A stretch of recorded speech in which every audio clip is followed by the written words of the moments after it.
Banyak video beredar yang menampilkan orang-orang Yahudi meludahi salib yang sedang dibawa orang Kristen saat ada kegiatan keagamaan. Ternyata setelah ditelusuri, sebenarnya Yahudi juga meludah setiap lewat depan gereja. Mengapa bisa demikian? Ada apa di balik kebencian mendalam Yahudi terhadap umat Kristen?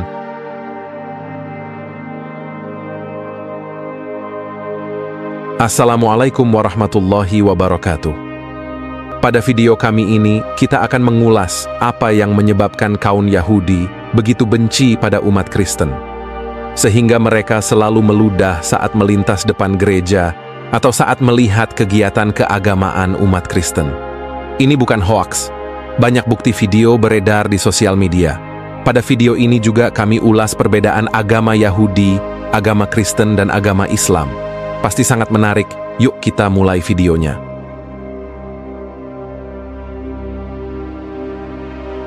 Salib adalah simbol utama agama Kristen yang mengingatkan umatnya akan kematian dan kebangkitan Yesus Kristus. Namun, bagi sebagian orang Yahudi, salib adalah lambang penghinaan dan pengkhianatan terhadap Tuhan dan hukum Taurat. Banyak video beredar yang menampilkan orang-orang Yahudi meludahi salib yang sedang dibawa orang Kristen saat ada kegiatan keagamaan. Ternyata setelah ditelusuri, sebenarnya Yahudi juga meludah setiap lewat depan gereja. Mengapa bisa demikian? Ada apa di balik kebencian mendalam itu terhadap umat Kristen?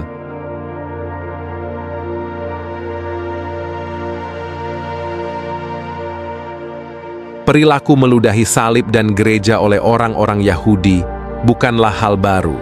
Sejak zaman Yesus, orang-orang Yahudi sudah menolak dan menentang ajarannya sebagai Mesias yang dijanjikan. Mereka menganggap Yesus sebagai nabi palsu yang menyesatkan umat Yahudi dari jalan Tuhan. Mereka juga menyalahkan orang-orang Kristen atas pembunuhan Yesus yang disalibkan oleh tentara Romawi. Selama berabad-abad, orang-orang Yahudi mengalami diskriminasi, penganiayaan, dan pembantaian oleh orang-orang Kristen di berbagai belahan dunia. Hal ini menimbulkan trauma, dendam, dan permusuhan yang mendalam antara kedua kelompok agama tersebut.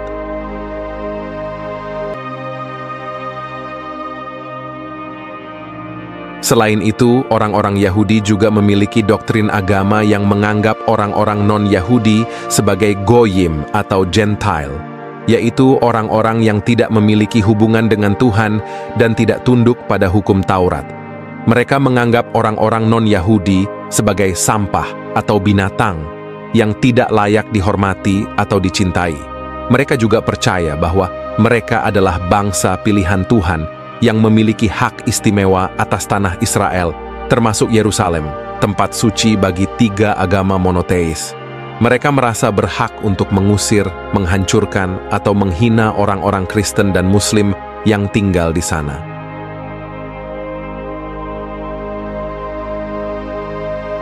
Pengaruh rabi atau pemimpin agama Yahudi juga berperan dalam memicu perilaku meludahi salib dan gereja.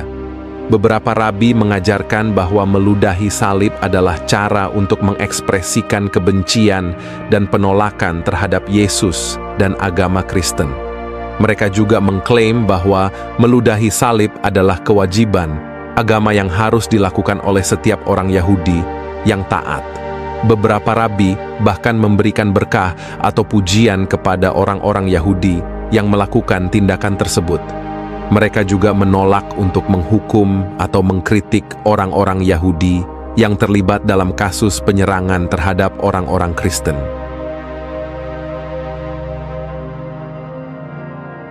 Perilaku meludahi salib dan gereja oleh orang-orang Yahudi adalah bentuk kekerasan dan kebencian agama yang tidak dapat dibenarkan. Hal ini merusak hubungan antara umat beragama dan mengancam perdamaian dan toleransi di kota suci Yerusalem. Perlu ada upaya bersama dari pemerintah Israel, komunitas internasional, dan pemimpin agama untuk menghentikan dan mencegah tindakan tersebut.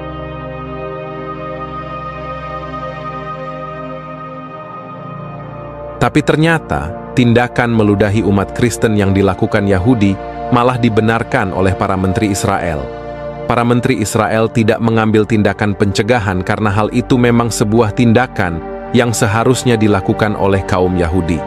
Mereka berpendapat bahwa meludahi umat Kristen adalah cara untuk menunjukkan ketidaksetujuan dan ketidaksukaan terhadap agama yang dianggap menyesatkan dan menghina Tuhan.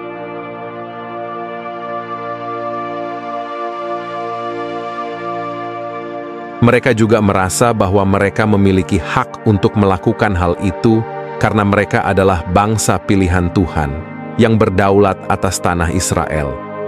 Mereka mengabaikan protes dan kecaman dari komunitas internasional dan organisasi hak asasi manusia yang mengecam tindakan tersebut sebagai pelanggaran terhadap kebebasan beragama dan martabat manusia.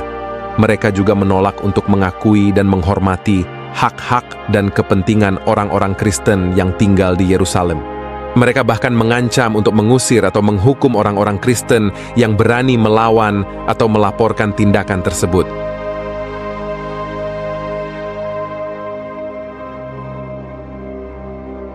Lalu apa perbedaan agama Yahudi dengan agama Kristen? Perbedaan utama antara Yahudi dan Kristen terletak pada pandangan terhadap pribadi Yesus Kristus. Kristen mengajarkan bahwa Yesus adalah pemenuhan nubuat Mesias atau juru selamat dalam Perjanjian Lama, sementara Yudaisme tidak mengakui Yesus sebagai Mesias atau Allah.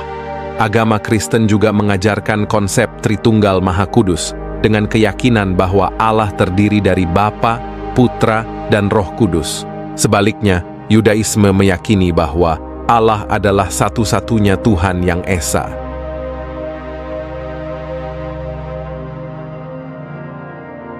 Sejarah mencatat adanya konflik dan permusuhan antara kedua kelompok ini. Faktor-faktor seperti penindasan, diskriminasi, dan kekerasan yang dialami orang Yahudi oleh orang Kristen, termasuk pembantaian, pengusiran, dan pembakaran, berkontribusi terhadap ketegangan tersebut.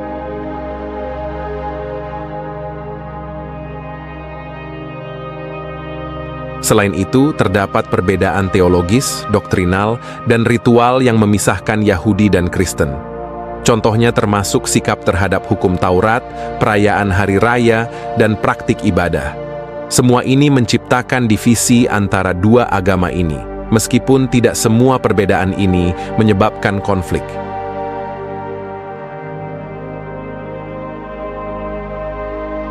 Tapi sebaliknya, orang Yahudi tidak meludah saat melewati masjid.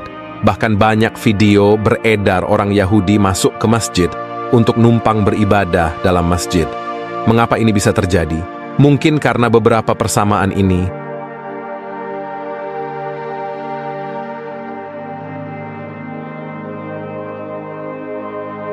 Pertama, mari kita lihat kesamaan antara Yahudi dan Islam. Keduanya menyembah satu Tuhan yang tidak bereinkarnasi dan tidak memiliki bentuk lain. Keduanya mewajibkan khitan atau sunat bagi pria sebagai perjanjian dengan Tuhan. Keduanya berdoa dan beribadah di waktu yang sudah ditentukan. Keduanya hanya makan makanan halal atau kosher yang disyaratkan cara penyembelihannya. Keduanya memiliki ibadah puasa untuk menghapus dosa dan mendapatkan pahala. Keduanya mengakui beberapa nabi yang sama, mulai dari Adam hingga Zakaria. Keduanya memiliki ibadah haji ke tempat suci, yaitu Makkah untuk Islam dan Yerusalem untuk Yahudi.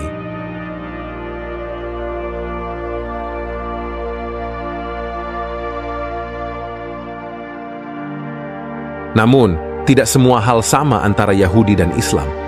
Ada juga beberapa perbedaan yang mencolok, seperti tempat ibadah mereka berbeda, yaitu masjid untuk Islam dan sinagoga untuk Yahudi. Pandangan mereka terhadap Nabi Isa dan Muhammad berbeda, yaitu Islam menganggap mereka sebagai nabi, sedangkan Yahudi tidak.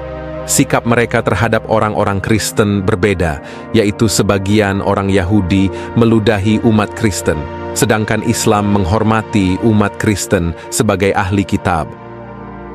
Cara mereka masuk dan beribadah di Temple Mount atau kompleks Masjid Al-Aqsa berbeda, yaitu sebagian orang Yahudi menyamar sebagai Muslim, sedangkan Islam menghormati otoritas Muslim yang mengelola situs tersebut.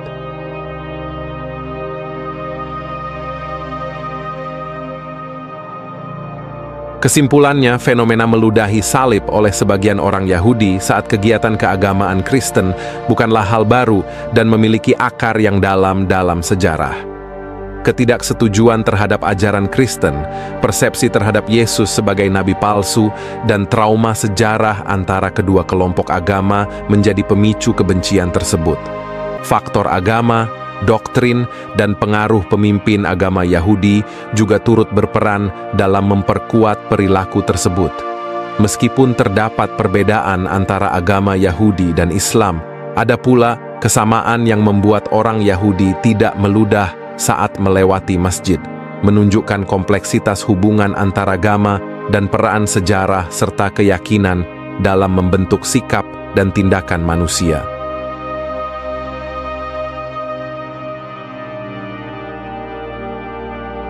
Untuk umat Kristen yang membela kekerasan Israel, meskipun menyadari bahwa sebagian orang Yahudi memiliki sikap benci terhadap agama mereka, penting untuk mempertimbangkan nilai-nilai universal perdamaian, toleransi, dan kasih sayang yang diajarkan oleh ajaran agama Kristen. Jangan terjebak dalam dukungan buta terhadap tindakan kekerasan atau pelanggaran hak asasi manusia. Alihkan perhatian pada upaya memahami konteks sejarah, sosial, dan agama yang mendasari konflik tersebut. Ajaklah diri sendiri dan orang lain untuk mendorong dialog damai, saling pengertian, dan membangun jembatan antaragama. Ingatlah bahwa melalui pemahaman dan toleransi, kita dapat berkontribusi pada perdamaian yang sejati dan menghormati martabat setiap individu, tanpa memandang agama atau etnisnya.